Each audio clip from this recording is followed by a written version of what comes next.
Hey guys, welcome to my channel. Morten Åstad here. So,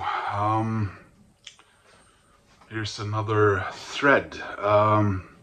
Shout out to Melinda Murphy, the Alan Rosenberg Show, and the Canadian Stud Muffin. I don't know which one of those I saw first do this. I know they're not the ones that started this thread, but they're the ones that sort of guiled me into doing this. And guys, what are you doing to me? Pick 10 albums you listen to the most? Really? How is that even possible? How did you do it? How do you remember? How can you choose? So Alan did 13, so I said, okay, I'll try and do 13, and I've spent better part of Saturday and now Sunday thinking about this and shoveling around, and then I made one decision: no CDs, show them only vinyl. So I was around 20 and I had to put things away, like Level 42, World Machine. I'm sure this one is in the top 10, or maybe not, I don't know. Manic Street Preachers, you know, Everything Must Go, the album they released after they lost, you know, their lyricist who disappeared. And you know, I wanted some Welsh representation here, but I do have some Welsh representation here. So now I got 13 here, but I have two that I want to show as sort of honorable mentions. Now the first one, because I really want to show this, because I am perfectly sure that this is one of the albums I've listened to the most in my life, and it's certainly in the top 10, but I don't own it on vinyl. And it's Crowded House. It's in a beautiful deluxe edition, Together Alone. This was supposed to be their last album.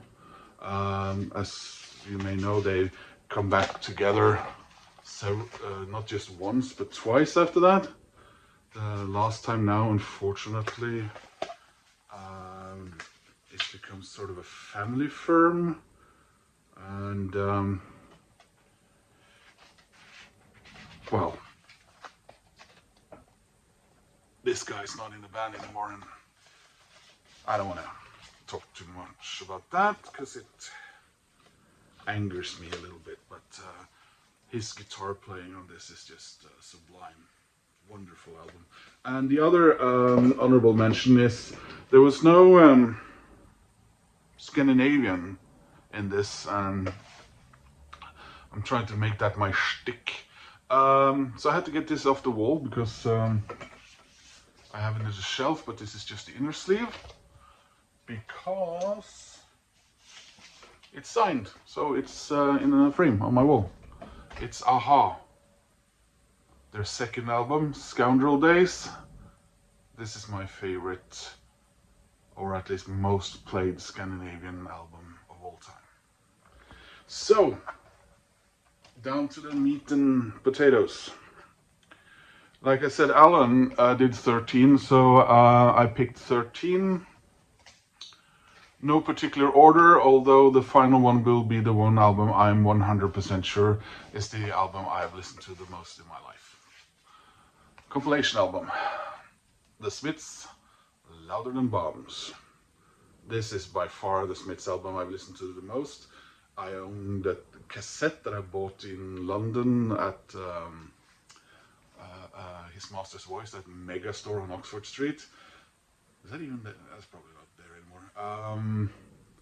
So I listened to the cassette for many years. I have it on CD. And I now also have it on vinyl. It's a cider release, so it's actually the US introduction to the Smiths in a way, but it's become far more popular than the regular compilations. If I was gonna pick a Smiths album that's not a compilation that I've listened to most, I think probably Meet This Murder, because that's the more gloomy one. And even though The Queen is Dead is also an amazing album, of course. Right, number 2, Soundgarden. So yeah, Fell on Black Days, Black Hole Sun, even Spoon Man, Chris Cornell, rest in peace. He's my big hero. This is by far the Soundgarden album I've been listening to the most through the years. So, Cymru, Wales. I had to have some Welsh representation. Represent of Cool Cymru was a movement sort of in the mid-90s up until 2000. I was riding on, let's say, piggyback on Britpop, and it was Cool Wales, Cool Cymru, the Welsh Tiger. Wales were doing very well, and there were several bands that were doing well. Manic Street Preachers, of course, Catatonia, and my favorites, Super Furry Animals. Rings Around the World is the Super Furry Animals album I listen to the most, probably followed by Monk, which is their Welsh only album, which preceded this one, by the way. And this is their 5th album. The Who, Quadrophenia. This is an album I always listen through from start to finish. And I make myself do it in just in case. This is a copy that was bought once by my brother. That one and The Who by Numbers he gifted me when I was a child. It's got the booklet. It's got the old Norwegian price sticker. You know, they had price categories.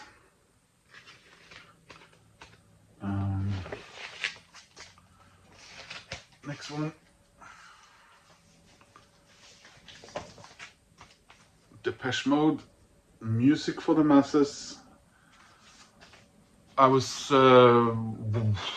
wondering, have I heard this one or Violator more? Hard choice, but no, I'm gonna go with this. This is, I think I mentioned this in a previous video, this is where Depeche Mode became the Depeche Mode that we all sort of think of as Depeche Mode, you know, when Anton Corbijn started taking their photos and making their videos, and the whole music very much colored by the presence of Alan Wilder in the studio after everyone else had done their bit. Next one is Iron Maiden,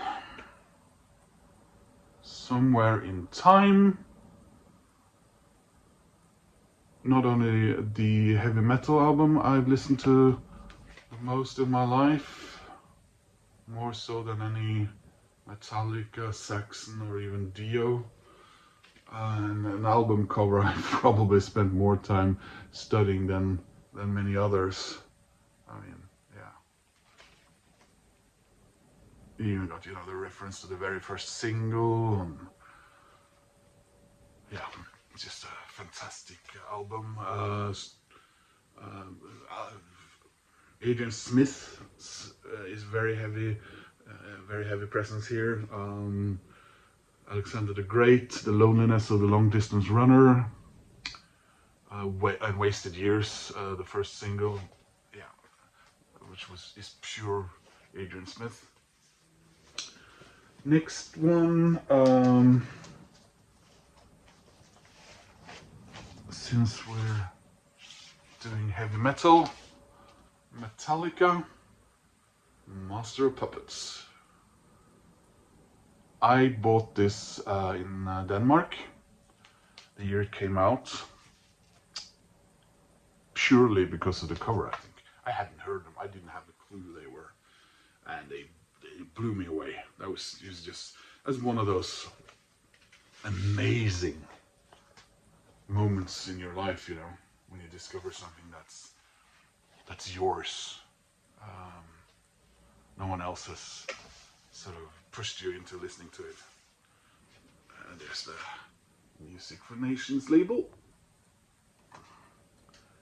I own this on CD, I own it on a slightly younger vinyl record, and I own it on that huge box. And I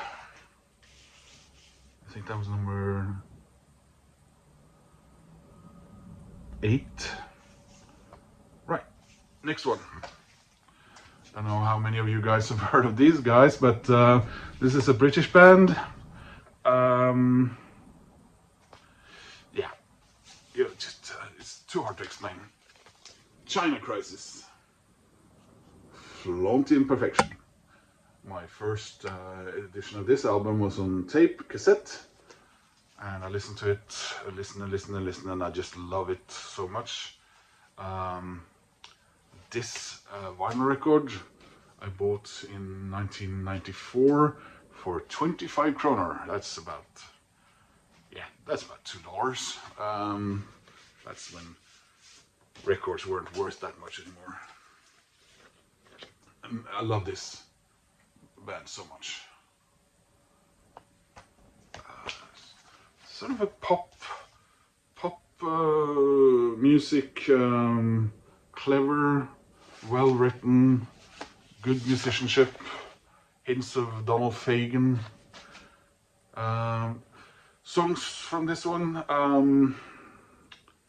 Gift of Freedom, Black Man Ray, and King in a Catholic Style. Next one, we go for, I'll choose the pretty version, The Doors, LA Woman. No contest, it's the Doors album I listen to the most. Morrison Hotel would be the second, but this is, oh, yeah. You ask yourself what could have been. Then again, you listen to the next album, Other Voices, the one they did after Jim died, and if those were the songs written and he was gonna put lyrics on them, would they necessarily have been better than this? I don't know. So it's got the vinyl, and it's also got the CDs. I have all of these except that Damned at the Sun album, which I don't know if they printed it in fewer editions than these others, but it's you gotta fork out $200 if you want that on Discogs now. So that's me sleeping in class. Next one, I choose the pretty one here as well. Smashing Pumpkins, Melancholy and the Infinite Sadness. I was pondering whether I listened to, is it Gish or the other one more, but no. This was also my very first Smashing Pumpkins. Bought it on CD when I went to school in Denmark in 1997. I won't unpack it, we're already 15 minutes in here. Then we are at number 11, Paul McCartney and Linda McCartney, Ram. This is like my birth present. It was released around the same time I was released in 1971. And this is the 6th edition I have of this album. I have 2 older vinyl records. I have a CD. I have a cassette lying around somewhere. And I have the archive collection box. I was gonna bring it out, but then I said no CDs, so I didn't. But this latest, the 45 Master, Abbey Road Master, is a wonderful record. Is this the? I think someone described it as the first lo-fi record. I like that idea. So, 2 more to go, and we have to go, of course, with Pearl Jam. I listen to them. It's hardly a week where I don't listen to Pearl Jam, and this, even though it was, I think it was kind of a hard sell for me when I heard it the first time, because obviously I was caught up in 10 as much as everyone. I think it was someone who said you couldn't walk a mile in the Amazon and not find a copy of Pearl Jam's 10. But their second album,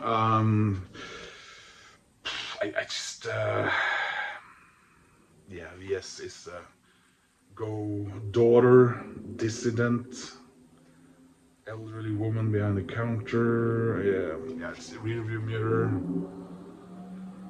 Also, I love the vinyl cover, because the sheep looks so much nicer, and he looks like he's contemplating something, while the one on the CD and the cassette, he's biting the fence, and he's clear. And I know it's the same sheep, but he comes off as a moron. Last one, the album that I listen to the most, no competition. I have tried to order the special deluxe CD box of this twice, and both times ended up getting a refund from Amazon because it got lost in the mail. And now I ended up sort of giving up. This is the Rolling Stones, Sticky Fingers.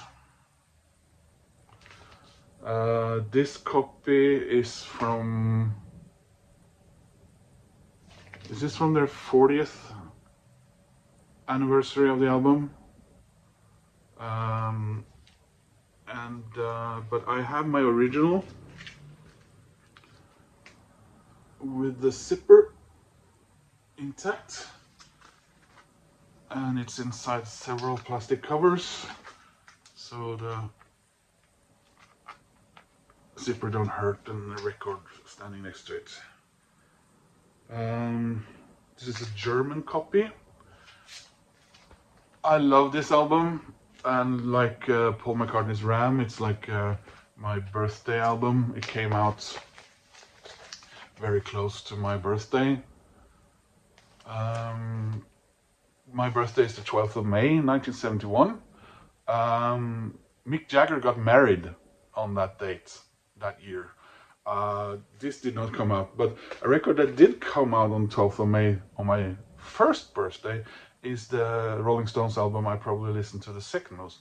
And I was thinking about showing it, but Canadian Stud Muffin said something. I thought, if I were going to show all the records I listen to the most, this is just going to be me showing all my Beatles albums.